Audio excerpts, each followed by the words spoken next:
So previously went ahead and saw that we can use our equation, m1 times v1 equals m2 times v2, to figure out dilutions. We can also use it for a very, very powerful idea in chemistry called titrations. And titrations is when the number of moles of one reactant is equal to the number of moles of another reactant. So remember that m times v actually equals the number of moles. So if the number of moles is equal to one thing and the other thing, we call that the endpoint. And that's when a reaction should take place fully. Okay, why is this so powerful? Well, let's suppose that I'm cleaning out the chemistry cabinet and I come across an old solution there of something, and it doesn't say what the molarity is. How am I going to figure out what the molarity is?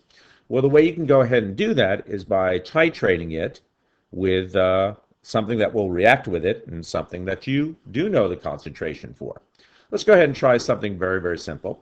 Suppose I want to go ahead and take sodium aqueous solution and add it to a chlorine aqueous solution, and that should give us good old sodium chloride, which is salt, right? So that's this reaction right here. That's good old table salt.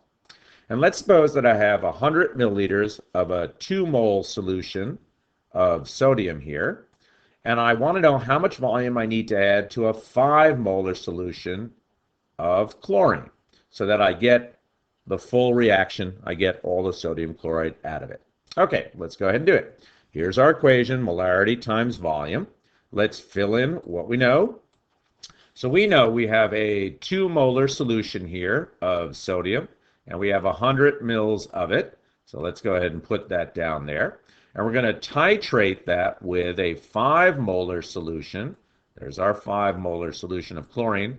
And how much volume would we have to add so that they would fully react? Well, it's pretty easy math. Hopefully you don't need a calculator here.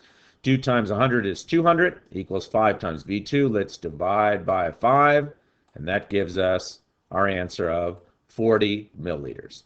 So 40 milliliters of a 5-molar solution of chlorine should titrate perfectly with 100 mils of a 2-molar solution of sodium. Let's try it again. Let's try another one. So calcium reacts with a solution called EDTA. Don't worry about EDTA, it's a type of buffer.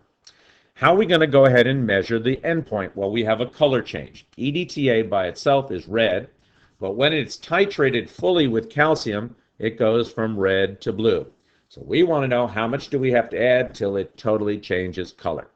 Let's suppose that I have 100 milliliters of an unknown molarity solution of calcium. So I don't know how much I've got there, and I want to go ahead and figure out what the molarity of the calcium is. If I titrate it with 50 mils of a 0.1 molar solution and it finally turns all blue, I reach an endpoint. And that'll tell me the amount of calcium moles is exactly equal to the moles of EDTA. What do we get for our molarity of calcium? Let's go ahead and figure it out. There's our equation again. Let's fill in what we know. We don't know the molarity of the calcium solution, but I know that I've got 100 mils of it. There we go. And I'm going to titrate it till I reach that blue endpoint with a 0.1 molar solution of EDTA, and it takes 50 mils. Let's do the math. 50 times 0.1 is 0.05. So, that's 5. And then we divide by 100 here, and that gives us a final molarity of 0.05. And so by using a known solution, I was able to figure out the molarity of an unknown solution. Now that's pretty straightforward, but in the 2 examples that I gave you here, the reactions were 1 to 1. 1 mole of sodium plus 1 mole of chlorine gives me 1 mole of sodium chloride. 1 mole of calcium plus 1 mole of EDTA gives me 1 mole of the calcium EDTA product. But what if the reaction does not have a 1 to 1 mole ratio? Then it gets just a little bit trickier, not much trickier. We do the same equation, but we need to just put a little twist in at the end. Let's take a look.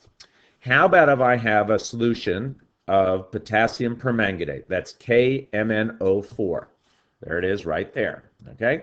Now this solution by itself is very, very purple. We've seen this before in class. And it reacts with an iron, Fe solution. And when it fully reacts with it, it goes from being purple to clear. So that's how I know when my endpoint is when it turns purple to clear. And that tells me the number of moles of potassium permanganate is equal to the number of moles of iron.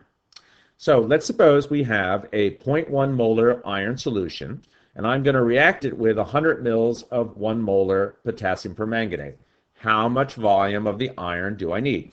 Well, let's not worry about the reaction moles right now. Let's just do the equation like we always did. There's our equation. Let's fill in what we know. We have a 1 molar solution of potassium permanganate. I've got 100 mils of it. There we go. And we're going to go ahead and titrate it with a 0.1 molar solution, right? And we want to figure out how much volume do we need. Well, these are pretty easy numbers, right? 1 times 100 is 100. And then we're going to divide by 0.1 to reduce it down. And I get down the volume is 1,000 milliliters. Or if you want to, you could just say 1 liter. So far, so good. However, that makes the assumption that it was a 1-to-1 ratio like the other two problems that we did. However, it's not a 1-to-1 relationship. We take 1 permanganate, but you take 5 irons. So the ratio is actually 5-to-1 or 1-to-5, depending on how you want to do it. In other words, you need 5 volumes or 5 moles of iron for 1 volume or 1 mole of the permanganate. You need 5 times as much as you think you would need from the equation. So the ratio is really 5-to-1. Hence, instead of having 1,000 milliliters, we actually need 5,000 milliliters. This has to be 5,000, right? Instead of the 1,000 over here. Or if you want to clean it up, you could just say 5 liters.